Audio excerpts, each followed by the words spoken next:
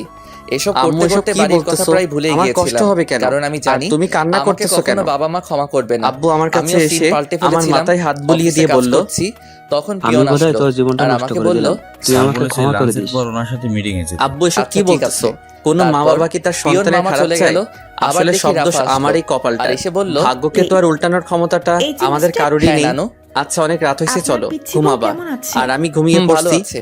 এবার তোর জামাইয়ের তারপর খবর আব্বু কি? আম্মুকে তাদের রুমে রেখে এসে ভালো। আমি বসো, আমার রুমে চা এসে খাও। একটা সিগারেট বের আজকে করলাম। আমার তেমন কাজ আসলে নেই। বন্ধুদের তাই থেকে নাকি? বিদায় নেওয়ার তাহলে পর এগুলো করতে লুকিয়ে থাকো। 3 প্যাকেট হ্যাঁ, সিগারেট নিয়ে আমি আসছি। আসলাম ওরা কি জানলে বলে হয়তো আড্ডা দিতে, আর সেটা তুই আনতে আমার পারতাম হাতে না। ফাইল দিচ্ছিস। জীবনে প্রথমবার আরে সিগারেট করো না, খাচ্ছি। হাজার হোক প্রথম আমি তো টান 2 দেওয়ার নাম্বার সাথে জামাই। সাথেই কাশতে আহারে, কাশতে বমি করে কি দিছি। শখ। তারপর ওয়াশরুমে গিয়ে তো। ফ্রেশ হয়ে চোখে মুখে তোর না ইচ্ছে স্যারের মতো সাথে পানি meeting-এ দিয়ে যাওয়ার কথা? সিগারেট নিয়ে ছাদে দুপুরের গেলাম। পর। 2 হাতে 2টা Good. সিগারেট ধরিয়ে তারপর বল, ইচ্ছে মতো ভাবছি টানতে কবে থাকলাম। দেখবো? শুনেছি আরে সবই নেশা তো করলে জানিস, নাকি ও কষ্টগুলো এখনো ভুলে পিচ্ছি। থাকা যায়, শালা, কিন্তু আমার লাগতে কষ্ট দেবো। যেন আরো কলেজে বেড়েই পড়ে আর চলেছে। এখনো পিচ্ছি, একসময় তাই আমার না? বন্ধুরা শখের বসে তবু যদি ক্ষতি সিগারেট হয়? খেলে আমি তাদেরকে আজকে বকাঝকা রাতে করতাম, বাসরটা সেরে বারণ নে। করতাম,